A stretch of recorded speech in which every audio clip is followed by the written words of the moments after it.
Good evening, good afternoon, everybody, wherever you are. We're here today for Fiveable Crams, and today we're going to be talking about AP Microeconomics. This is the second preview.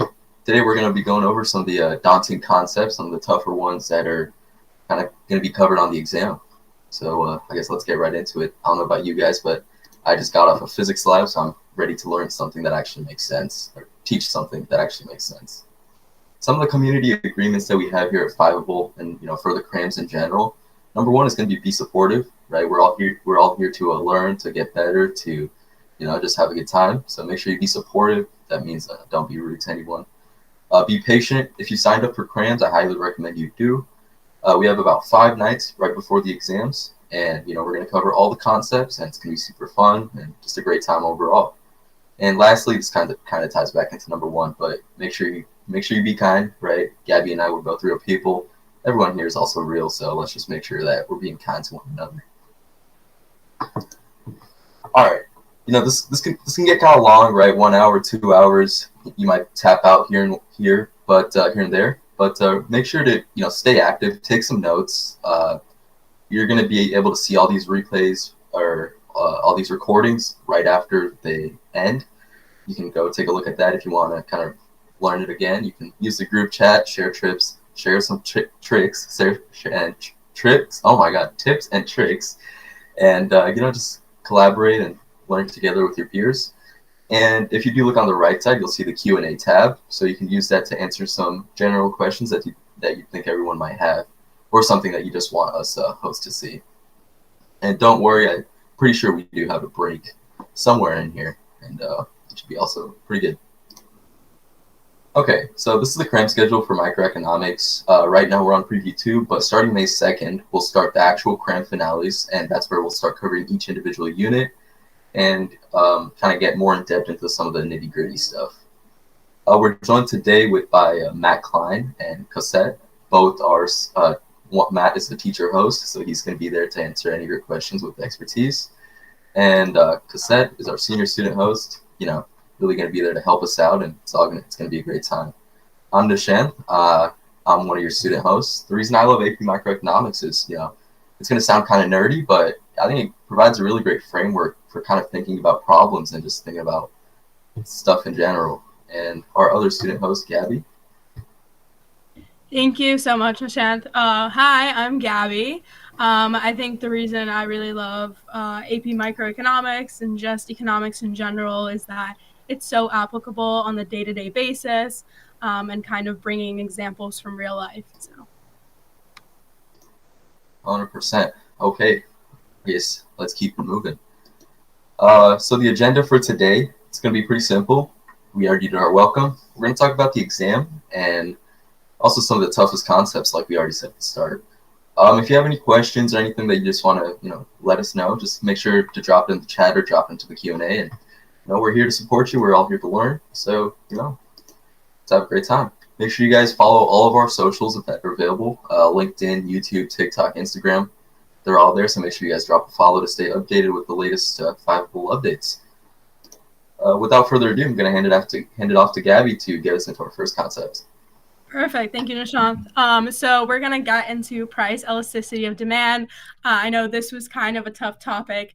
When I was studying it, it can trip some people up, but we're really just going to get into just the overall, and we'll go into the more detailed stuff during the cram sessions later on next week, but I'll give you a little bit of taste. So Nishant, you can switch. Yeah, perfect. So just a little bit of a definition, just to review. So price elasticity of demand is kind of the change in the quantity over the change in price. And so it's like the percent change in quantity over the percent change in price. And so it's a measure of the consumer's sensitivity to price changes, right? So like based on how much we can see based on the interval, and we'll look at it like if it's greater than 1, less than 1, it kind of tells us different things about whether it's elastic, inelastic. So here we can see that kind of perfectly elastic is x equals 0. It's that straight line that goes up. And so kind of going into a little bit of examples just to give you an idea. So something that is like it's really hard to have perfectly inelastic or perfectly elastic things in real life. But an example I can think of is, in a perfectly inelastic situation, let's say you really need a medication, it's kind of life threatening, you're willing to pay a lot of money. So, right, if they change the price, you're still willing to pay. If you have the money, you're still willing to pay a very large sum of money, and your demand won't change that much based on the price. And a situation of like a perfectly elastic is maybe like vendors on the street that are selling the same exact goods, and they're not too far away from each other. They kind of have to have a similar price set, because if they change the price, if they make it more expensive or less expensive, it's going to shift the whole dynamic. And if a vendor's selling it for $5 and then changes it to $7, you're going to go, the consumers and the customers are going to go to the vendor right next door. So that's kind of an idea of like real world application to help you a little bit. Generally stuff like we'll kind of look about the scenarios, but there could be eggs is more inelastic, and gasoline, but stuff like plane tickets is more elastic. So it just depends. But yeah, so a great, so yeah, we can switch on to the next slide. So a test called the total revenue test, it measures the amount of money a business brings in, right? And so if you remember, kind of like total revenue equals price times quantity. And so it kind of connects to elasticity. As we can see, kind of the top part, that's where demand is price elastic. So the change in quantity of the change in quantity is greater than the percent change in price. And then we get to that kind of like midpoint with unit elastic, and then it kind of goes into inelastic, right? So the change in price is greater than the change in quantity. And so kind of, yeah, so with elastic demand, when price increases, total revenue decreases, and that happens vice versa with inelastic demand. Next slide. So kind of I talked a little bit about some of the determinants kind of elasticity, but it has to do with really one of the big things is availability of substitutes. So if you have a great substitute, such as like if you have multiple vendors, if one raises the price, you can go to another vendor. And so that's like a perfect substitution, but a lot of the times there aren't perfect substitutions, or stuff like Pepsi and Coke, they're not exact substitutes, but if one really raises their price and it goes from, $2 to $10, then people might be like, no, I'm going to drink kind of the other brand. And so that's kind of the idea of substitutes. And so high availability means it's more elastic, and low availability means it's pretty inelastic. So stuff you really need and you can't have something else. And so it also goes with necessities. So as I talked about, like medication, if it's like life-threatening and you need that medication, it kind of shows that it's pretty inelastic. Like you're going to pay a large sum of money, and so that quantity doesn't change as much as the price changes. And also luxury goods, when high price, so like if you have goods that are only in demand when the economy is doing well, and so those are quite elastic, right? So if you're not doing so, like you're not going to, if a price of a car goes up by thousands and thousands of dollars, you probably, the quantity of purchased is going to go down because people aren't as willing to buy as much. Next slide. Perfect. So yeah, I kind of talked a little bit about real life applications, but here we're looking at tax incidence. So kind of the idea of taxes and, government implements tax. So we see a little graph on the top right, and we see kind of the different components. So there's consumer surplus, producer surplus, tax revenue, which kind of goes to the government, and then the dead weight loss. And, we'll talk a lot more about that stuff later, in the Cram sessions, but that's kind of the idea. And so like both consumers and producers kind of pay a chunk of that. But yeah, and so when an excise tax is imposed, producers will increase price to kind of make consumers pay a part of the tax, just because it has to kind of balance out. Next slide. And so we just talked about kind of price elasticity of demand, and we're going to get into a little bit of price elasticity of supply. So it's similar in some ways, a little bit different, but yeah, next slide. So definition, it's the measure, so price elasticity of supply is the measurement of how responsive firms, so businesses, are to a change in the price of a good or service in the market, right? So businesses use goods and services, and so it's about how the change in price of the good or service. And so the equation is very similar. You have the kind of change, it's the same. It's the change in quantity, a percent change in quantity over a percent change in price. So, yep. So time horizontal. So there's kind of the short run and long run graphs, and will be discussed. So the idea is short run graphs are more inelastic because the quantity supplied and quantity demanded are often relatively slow to react to changes in the price in the short run, because it could be a short, there has to be one thing that's fixed, at least one thing that's fixed in the short run. Long run, you have nothing that's fixed in terms of variables, and so it makes short run more inelastic. There's less change, there's less mobility in that. And then long run is more elastic because quantity supplied and quantity demanded react more substantially in the long run. Next slide.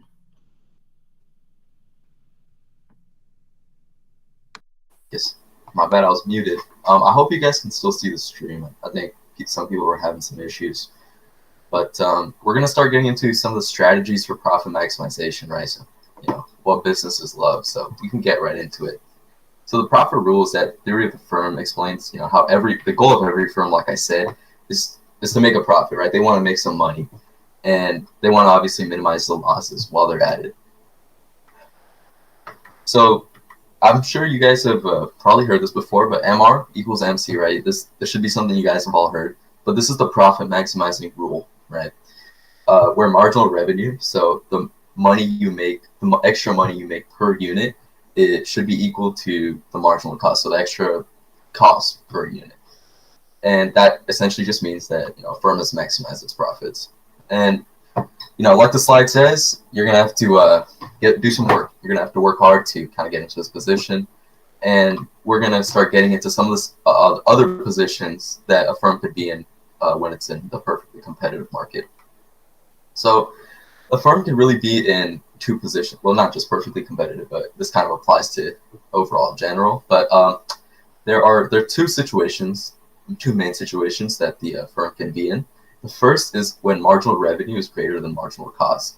This means that the firm is making some more money per unit, and they're making more than they're either just breaking even or they're making some extra profit. So in this case, the firm is really going to keep producing, and they could even kind of try to find ways to improve their product, or maybe make the supply chain better somehow, something like that.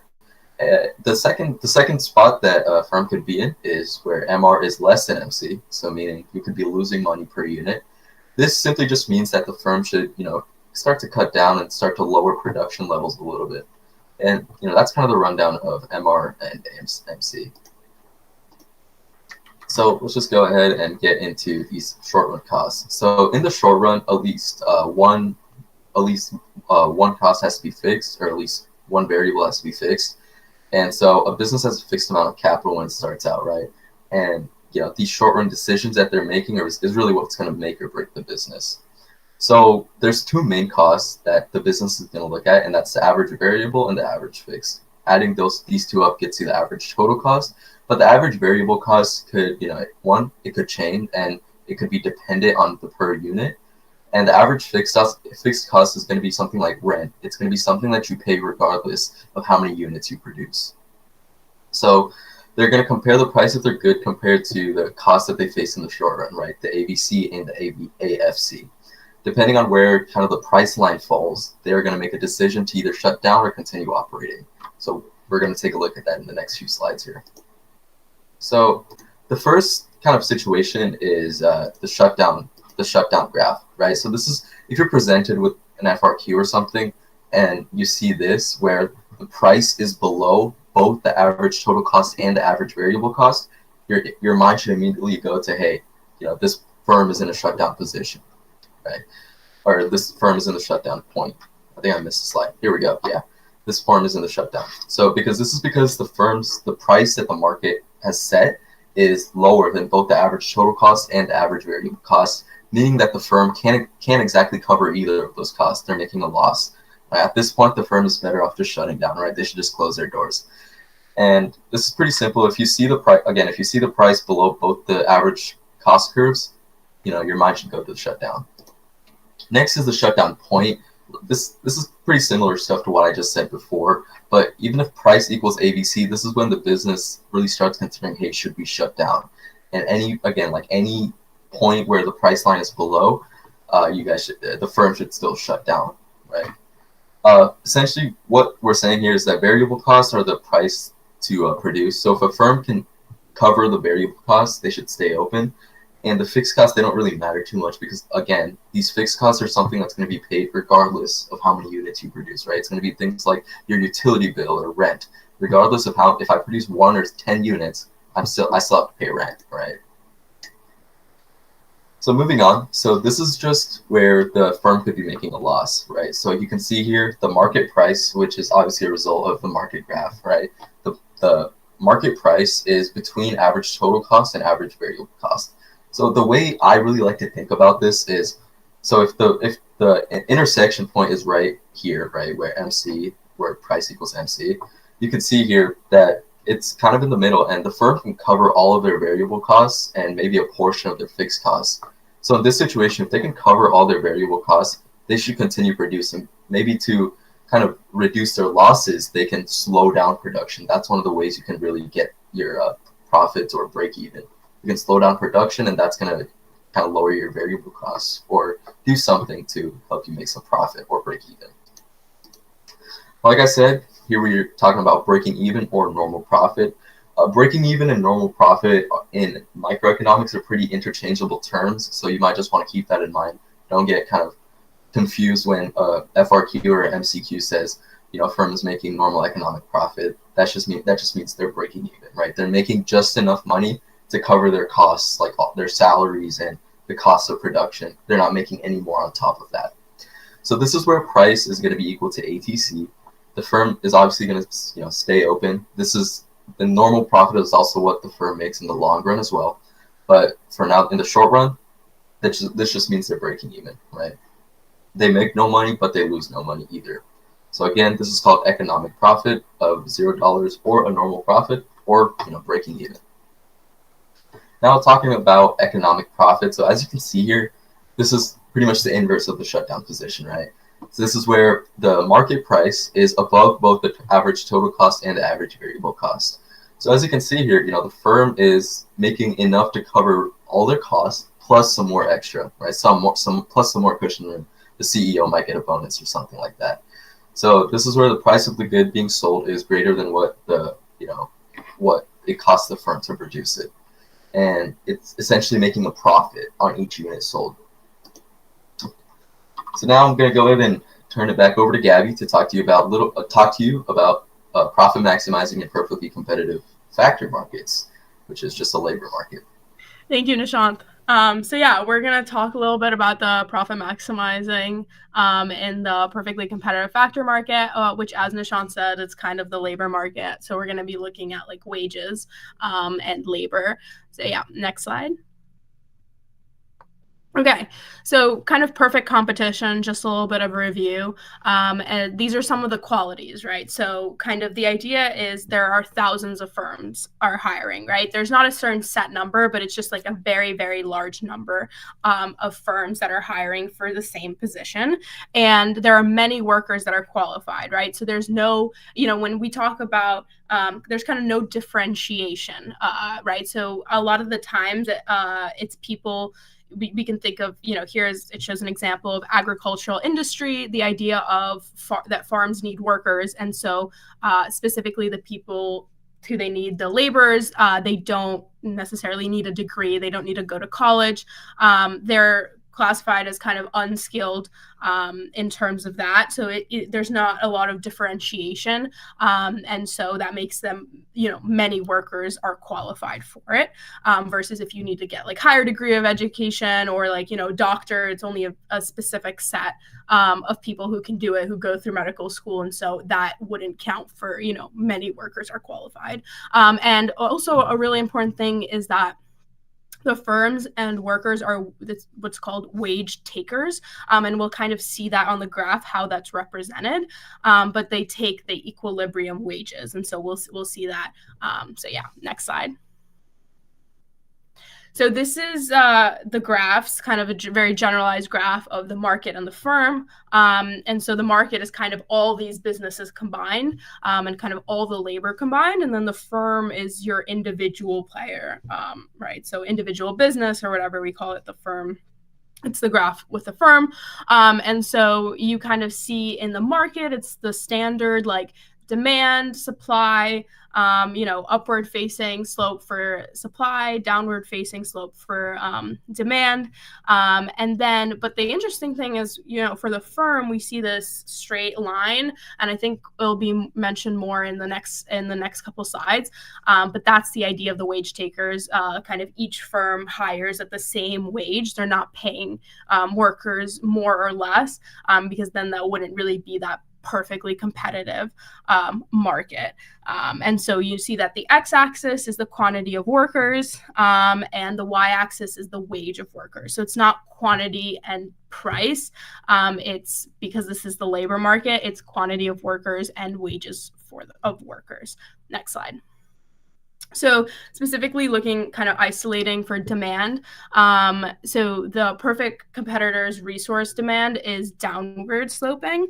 And kind of the ideas of that, it goes into a marginal product, right? And so as a firm hires more workers, the marginal product decreases, right? Like the first worker has the going from 0 workers to 1 worker, you have the biggest increase in productivity. A good example my teacher used to use was about maybe like a pizza shop, and you're in the kitchen, and so you have like one oven and one whatever station, and so hiring that first worker will obviously give you the most product, marginal product, and then hiring the second worker will give you also, so one person can be at the oven, one person can be at the counter, but then you hit a certain point where there's limited space in the kitchen, and so you're not able to have, even if you have 15 workers, some of them are just going to be sitting around and doing nothing, and so that's just an example of what has to do with like marginal product, and so why it decreases. And so declining production decreases profit, and so to preserve profits, the wage rate, when more are employed, decreases. So that's kind of explaining a little bit of the demand. Next slide. So now looking a little bit kind of the supply, the idea is this wage taker. This is like a very important quality of a perfect competitive labor market specifically. And so we see that it's at the same price as the intersection, that equilibrium in the farm labor market. With the one farm, it's kind of that direct straight line. Like a lot of times you like dot it across to get that price. So next. So factor economics. So the idea is kind of maybe going back to that pizza shop, right? So we keep hiring as long as the marginal revenue product is greater than the marginal revenue cost, right? You're getting more you're getting more of a benefit of hiring than the cost of paying, right? Because you have to pay each worker a wage. And so it's kind of the optimal point to hire is where marginal revenue product equals marginal revenue cost. And in a perfectly competitive markets, we can label supply equals marginal revenue cost and demand equals marginal revenue product. And we kind of can go, next slide. It goes into kind of so marginal revenue product is the change in revenue from the addition of one unit.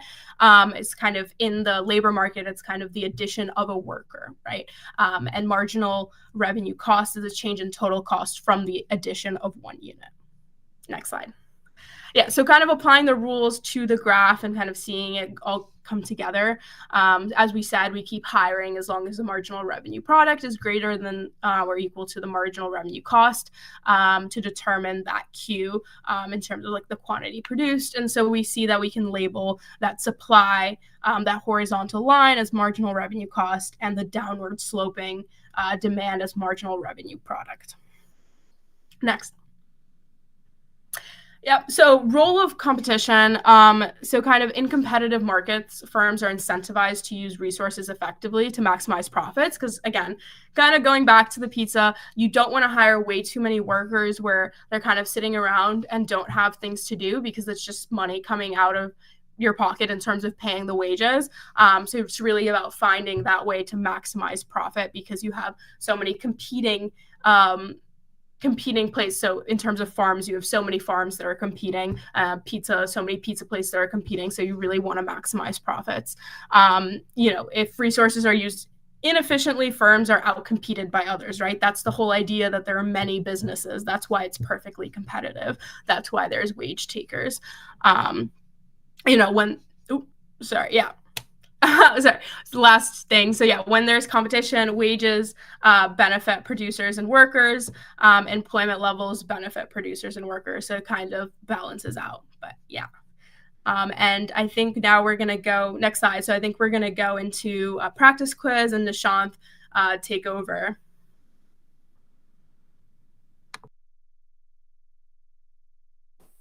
Well, sorry about that. Yeah, so we have a little cram quiz prepared for you guys. So I'm going to go over here and I'm going to start the quiz. You guys can use this QR code to join the quiz. This quiz is going to just be kind of testing some of your knowledge on some of the things that we went over. Maybe might even throw some bonus questions in there. But I'm going to go ahead and I'll push the link out into the chat as well, but you can scan this QR code and join. So I'm seeing already some people joining up.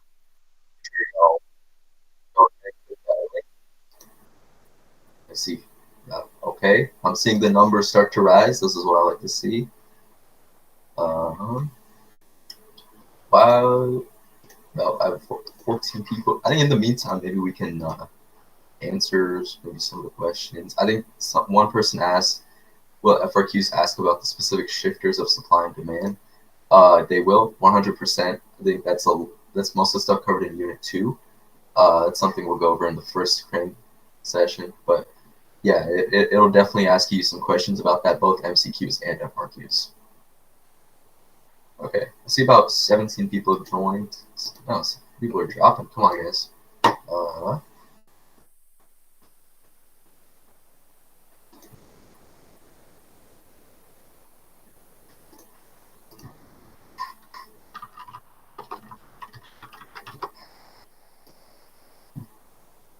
So yeah, like I said, I mean, it's going to be a lot of the content that we covered today, but we might find some bonus questions that are just really there to test your knowledge, and hopefully you guys can kind of come first and get the most questions right.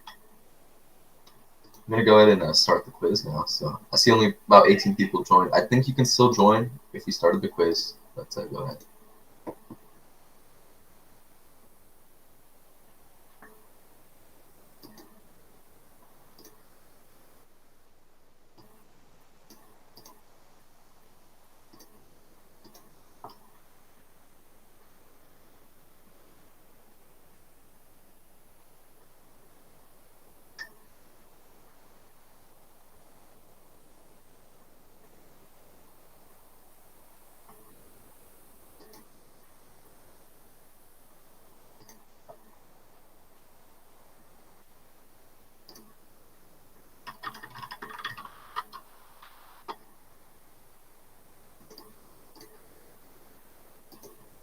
All right, go ahead and reveal the answer for this one.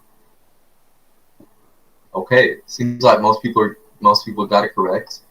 It's going to be perfectly inelastic demand. So I think we can probably go back to the slide that talked about it, but the coefficients that are calculated. So as you can see here, when x equals 0, it's going to be perfectly inelastic, and as Gabby said, the elasticity coefficient calculation will kind of give you this number. And so I think this is a really good chart to memorize, just so you know. We'll go ahead and move on to the next question here.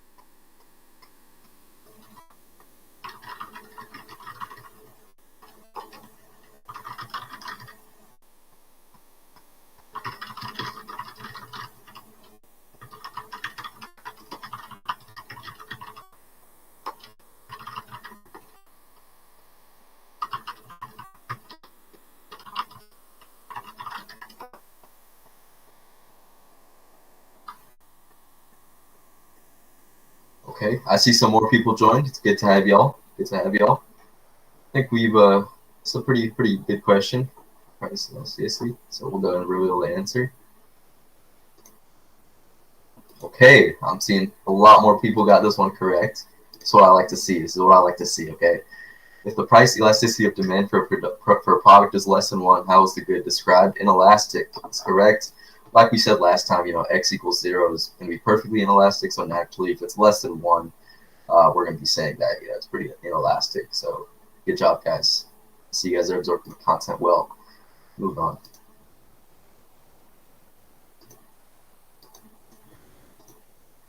I don't know why the music stopped. Let's get music.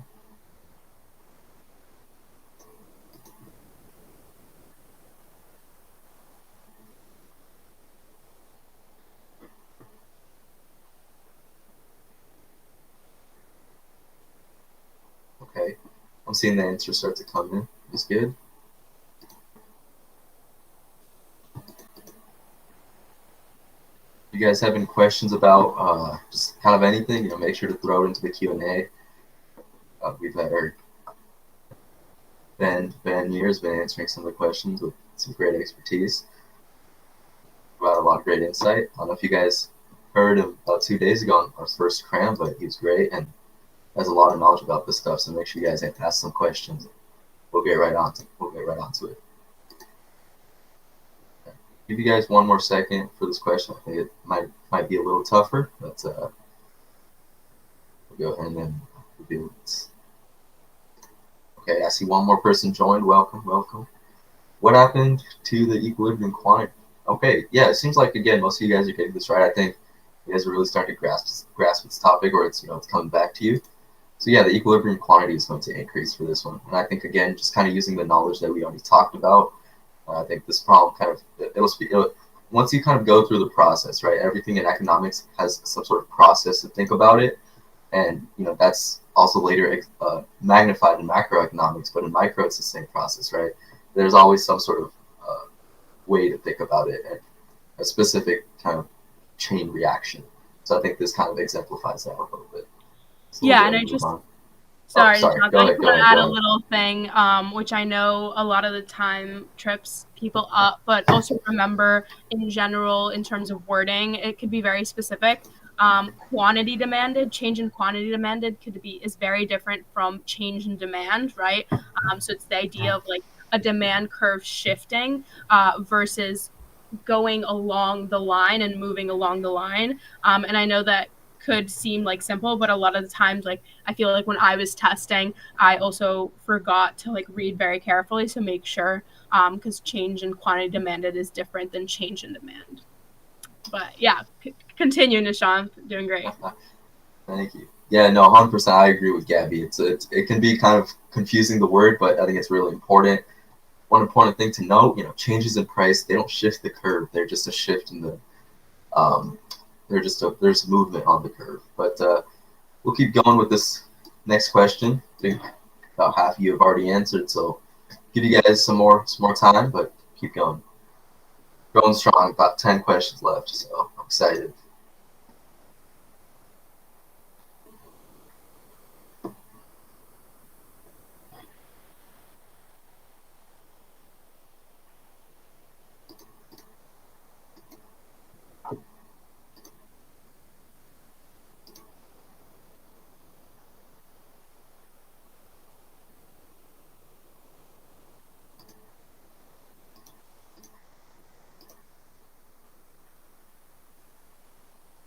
I see a kind of a review question here. Is it elastic or inelastic demand, where consumers are more sensitive to price changes? Again, that's going to be elastic, right? So like Gabby said at the start, inelastic is really where you're going to pay the price. If it's like a medicine or something, you're going to pay the price regardless of what they're going to be charging you. So that's inelastic, right? Where price is not going to affect your demand for the product. But elastic is more like, if it's like a car or something, if I see a car and it's going to be like 40,000 when it's usually 20,000, I'm not going to buy it. So those examples can kind of help you a little bit. We'll reveal the answer here. So yeah, it's going to be price, right? So the price elasticity, it's in the name. Elasticity is going to be measuring the sensitivity to price, essentially. So we'll keep moving here.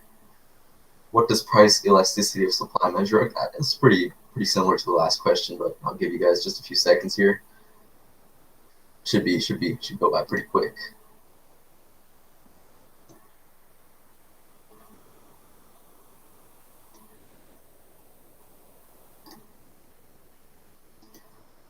You know, if you got the last one right, I hope you get this one right too. It's kind of a no-brainer.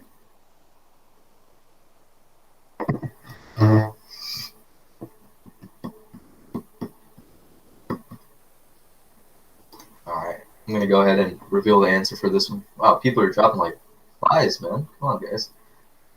This music's nice. I'm gonna reveal. Okay, nice. Right, good stuff. 100%. You guys all got this correct. This is what I like to see. You know, the responsiveness of quantity supplied is a change in price. Yeah. If you got the last question right, you probably got this one right as well. Or regardless, you probably got this one right as well. So it's a great job.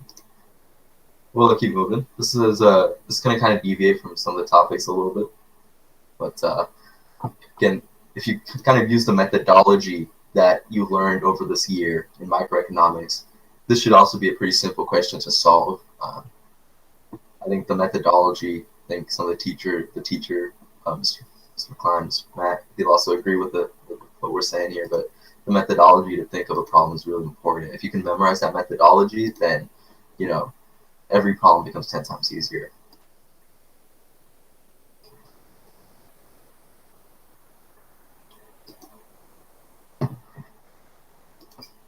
The last question was just about what exactly is the price elasticity of supply measuring. Again, we already kind of covered that, so it's obviously measuring the price and sensitivity to price changes. I'll give you guys a few more seconds on this one. It might be a little tougher, so I totally understand. I know this isn't something we fully covered in this one, but should be a good refresher of all the stuff you learned this year.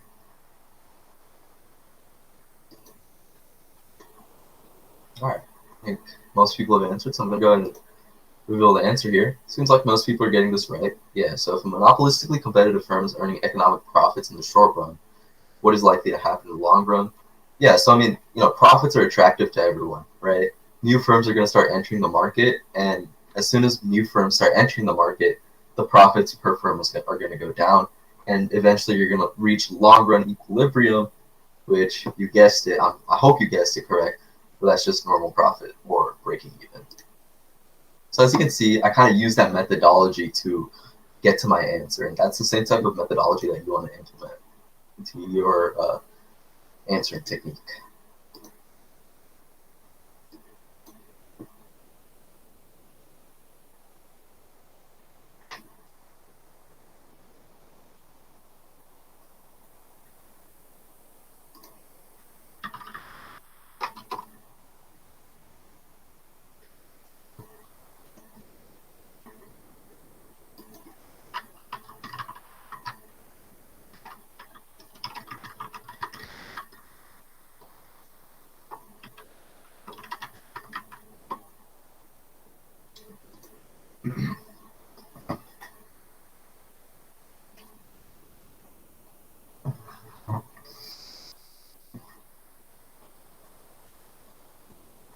Okay, seems like most people have answered this. What would happen if a firm produces more than the profit maximizing quantity?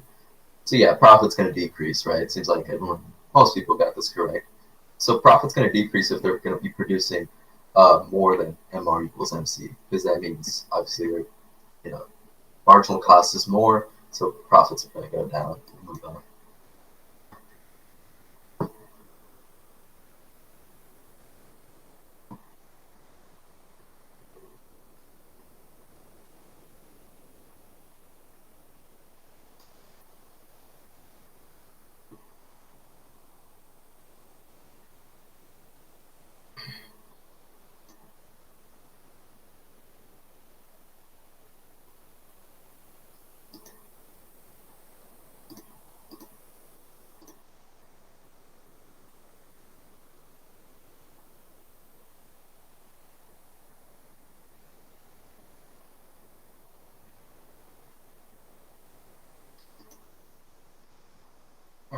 Give you guys about 5 more seconds or so to answer this question. We gotta keep moving here. But I see a question. Economic versus accounting profit. As Ben already stated, right? Economic profit is going to be taking into account the opportunity cost, so explicit and implicit costs. When accounting profit is just purely the explicit costs. So we'll go ahead and reveal the answer for this one. So yeah, so how does producing where MR equals MC affect a firm's profits, right? Again, it's a profit maximizing quantity, so it's a minimum level required to sustain operations while you're maximizing your your per unit profit.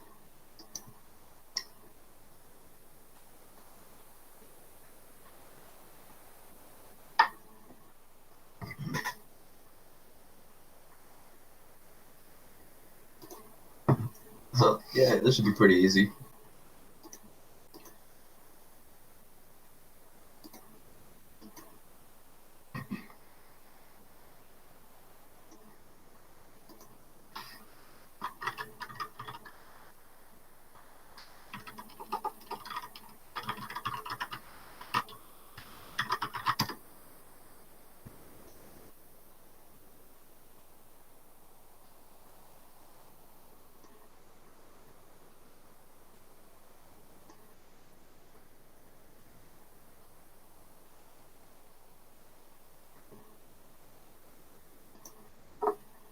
Okay, yeah. So like I said last time, again, total profits would increase if decrease if they're producing beyond MR equals MC. So good job. I think most of y'all got it right.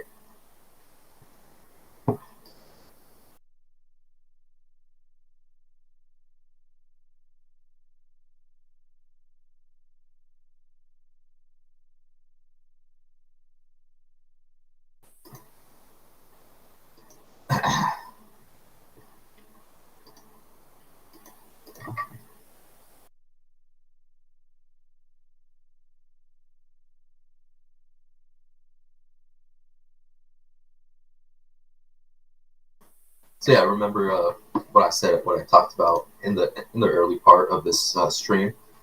But in the short run, at least one input is fixed, and in the long run, all inputs are variable, right? So, in the short run, it can be anything like capital or something, but at least one input has to be fixed for it to be in the short run.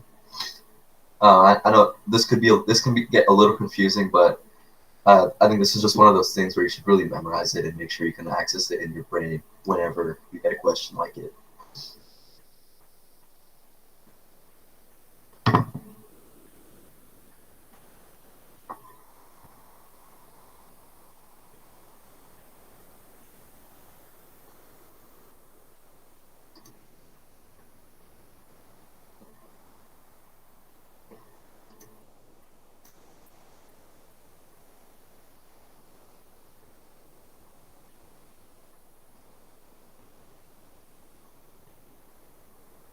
If you guys are unsure about the answer for this one, just remember what Gabby talked about in perfectly competitive factor markets. Similar thing will kind of apply here. Right. So in the perfectly competitive market, obviously the products are all going to be identical to each other. That's just one of the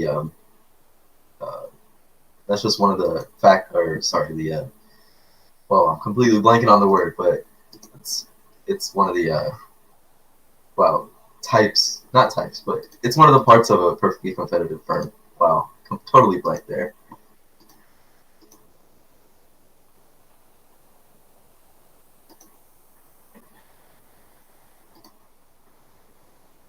All right, home stretch here. We only have about 2 questions left, so let's finish strong. I think you guys are getting them correct for the most part, so that's good to see.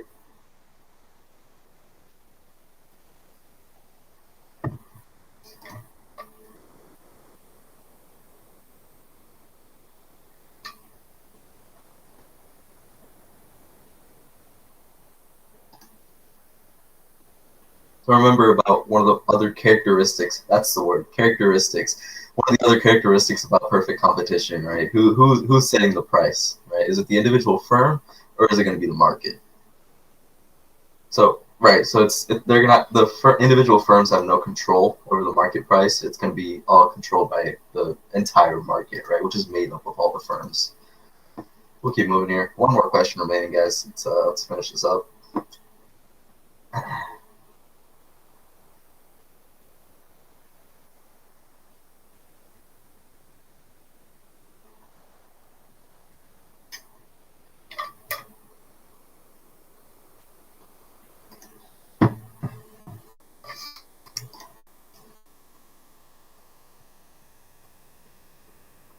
Okay, yeah. Again, it's just some of the graphs that you need to know. You can memorize them and stuff like that. We'll cover them more in depth in our actual Cram finales.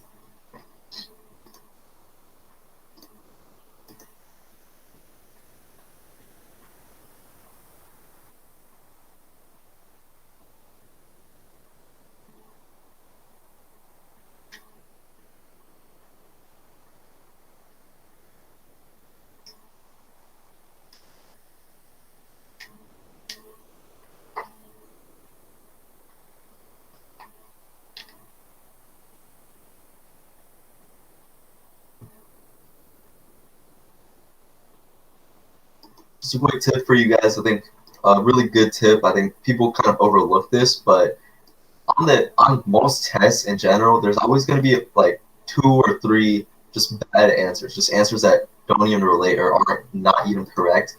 Make sure you cross them out. Just don't even consider them after you cross them out, right? Only look at the 2 or 3 other remaining answer choices that are left and choose the best one, right? That can really help reduce your margin of error when you're just guessing and stuff like that. People tend to overlook that, but I think it's a really good way to think about and just go through the process of elimination. Again, this is just another characteristic, right? It's all going to be the same, just like same product. It's going to be the same labor with easy entry and exit. So we'll go ahead and end the quiz there. But I think overall, you guys did pretty fantastic, right? Most of you guys got it all correct. So great job. Going to turn it over to Gabby now. She's going to give us a rundown of a sample FRQ. So take it away. Perfect. Thanks, Nishant. So hopefully you guys got a little taste of some of the questions. Some of them potentially similar to multiple choice questions, but just generally testing on material. And so here we're going to go through, let's see how much time we have, but we'll start with an FRQ.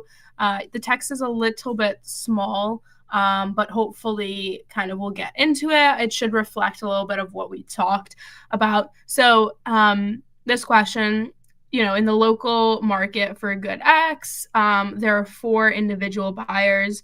And so the quantities that each individual buyer would be willing and able to purchase at different prices are indicated in the table provided. So we have a table, we have the price on the left-hand column, and then we have the 4 buyers and what they're willing, a quantity of good X that they're willing and able to buy. And so the first part asks, so the local market for good X has a perfectly elastic supply. Okay, so that's an important piece of information. You definitely want to tip could be underlining that, just to keep it in mind. Just a lot of the times questions have a lot of text, and so you don't want all the important information to get lost. And so they're asking to draw a correctly labeled graph for the local market for good X with a market equilibrium price of 5. That's also another very important piece of information. Could help with drawing a graph, which we'll be doing. And so they also want you to label the equilibrium price as $5 and label the equilibrium quantity for the market with a specific value based on the data provided in the table. And so kind of going into it, we see the answers on the right-hand side, but obviously ideally when you're doing practice, you kind of want to solve it on your own and then check if you got it correct. But because we don't have much time, we're kind of going to get into it. And so we see, based on the information that we learned, because it's a perfectly elastic supply, that means it's a horizontal line. And so we see that horizontal line at $5 because that's the equilibrium price. And we know the demand should be downward sloping, and we want to label that price and quantity, make sure to label those axes and all the kind of lines that you draw. And then for the second, so that's 1 point. You get 1 point for making sure that's horizontal and it's at $5. And then for the second for the second graph, you have to show the intersection, right? So you have to show the equilibrium quantity, and that happens when demand and supply intersect. And so you label that as 8. And the reason it's 8 is because when you look at $5, you look at Emily, you look at Wu, you look at Omar and Fernanda, and so you see you add up the quantities together, right? Because we're talking about good X as a whole, and so we see that together they're willing and able to buy 3 plus 2 plus 2 plus 1, which adds up to 8. And so we know based on that the quantity at the equilibrium will be 8. Next. Okay, so the next part of the same question is assume the cost of production increases, which causes the price of good X to increase from 5 to 7. Calculate the price elasticity of demand for good X as the price increases from 5 to 7. Show your work. So you just really want to make sure you show all that work because, it's good practice, but also they're grading you on that. And so being able to calculate, so you use the equation, so it's percent change of quantity demanded over percent change in price. And so we know that the change in price goes from 5 to 7. So we subtract 5 from 7 and we divide that. And then we know that the percent change in quantity goes from 4 to 8, and we can kind of calculate that from the table. And then we want to make sure we multiply by 100, both in the numerator and denominator, to get those percentages. And so we get 1.25. And so the whole idea is 1.25 if we're looking at if it's greater than 1 or less than 1. Because it's greater than 1, we state that the demand is elastic, and that's what they're asking in kind of B2. They ask you to identify whether the demand for good X is elastic, inelastic, or unit elastic. Moving on. Perfect. And I think this is the last part of this question is, could Emily's marginal benefit for the second unit of good X equal $4.50? Explain. And so you get, you say no, and the whole idea is Emily's marginal benefit should be greater than or equal to the price she's willing to pay. And she's willing to pay $7. And you can see that from the table. Unfortunately, can't fit everything, but the whole idea is she's willing to pay $4.50 is a lot smaller than that. So it wouldn't make sense that her marginal benefit for the second unit of good X equals $4.50. It should be bigger. Okay. I think, yeah. Well, we have another FRQ. We can go through it. We have a couple minutes left. Nishant, what do you think? Should we go through another one, or should we? If anyone has any outstanding questions right now, go ahead and throw it into the Q&A. We'll try and get to them. But I think, we've done it. Ben and Matt and all of us, we've been kind of trying to stay on top. So I think we should go ahead and go through this one. Okay, perfect. And then, yeah, amazing. So we'll go through it, and just kind of a reminder, if you want to throw Q&As into the Q&A box with the question mark on the side, you definitely could do that. And also make sure if you did put a question there, a lot of the times, as Nishant said, we have amazing Ben and Matt, they're answering those questions, so they're in the comments. So if you ask a question and you didn't see that there was an answer, you can go into that comment of the to see it. But just to get through this one quickly, so this is a lot of writing, so it's not really graphing question, but it's super important. This is more of a really conceptual question, and it has 3 parts to it and hits everything. So it says, for each of the following statements, indicate whether it's true, false, or uncertain, and explain why. So for the first thing, the statement is average total cost is always greater than average variable cost by a constant amount. So no, that's false. And the whole idea is if you know average total cost equals average variable cost plus average fixed cost. And so the whole idea is the difference between average total cost and average variable cost is average fixed cost. And average fixed cost actually decreases as the firm's input increases because less of that fixed, because it's fixed output. As you produce more, it affects it. Like the effect for each individual, which is the average, is smaller. So that statement is false.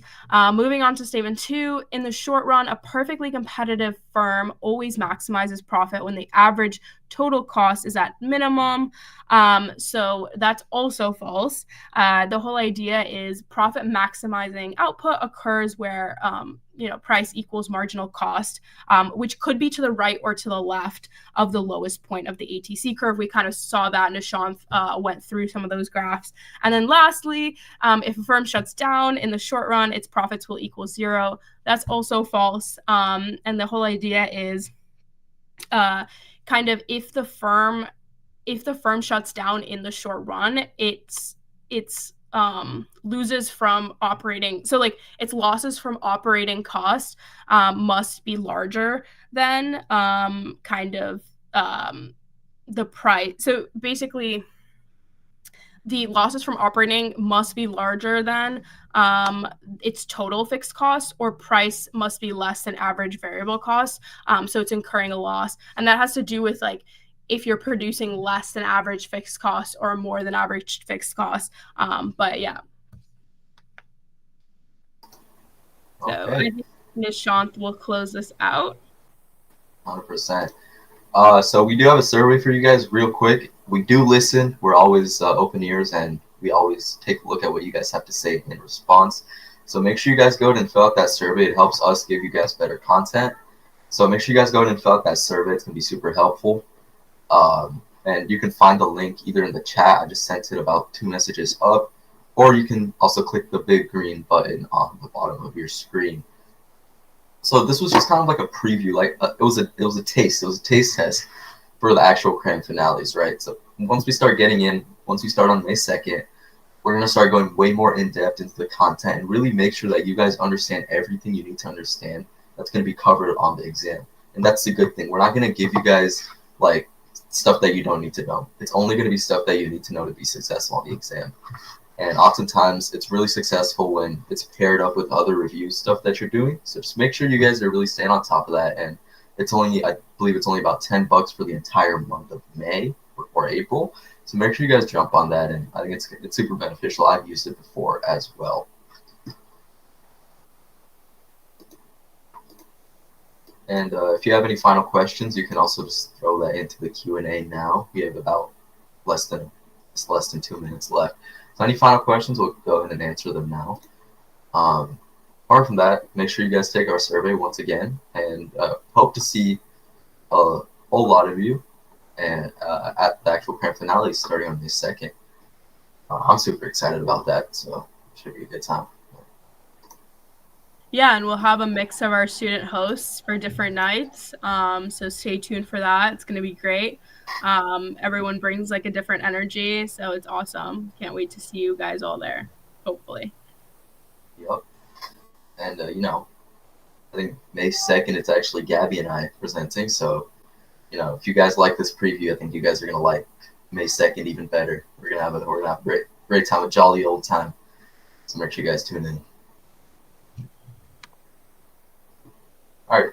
Hope you guys took the survey. I think we're getting ready to kind of close it out here. So if you have any final questions, just make sure you guys throw it in to the Q&A. But hope this kind of helped you guys a little bit for the exam and kind of aided your review. Overall, we covered some of the toughest topics in micro based on student consensus. So if you guys have any further questions, we're going to have about 5 nights together. So feel free to throw it out whenever. But I think apart from that, we'll go ahead and shut it down here. So I hope you guys have a good night and hope to see you in a few more days. All right. I'll see you guys later. Bye. Close the recording.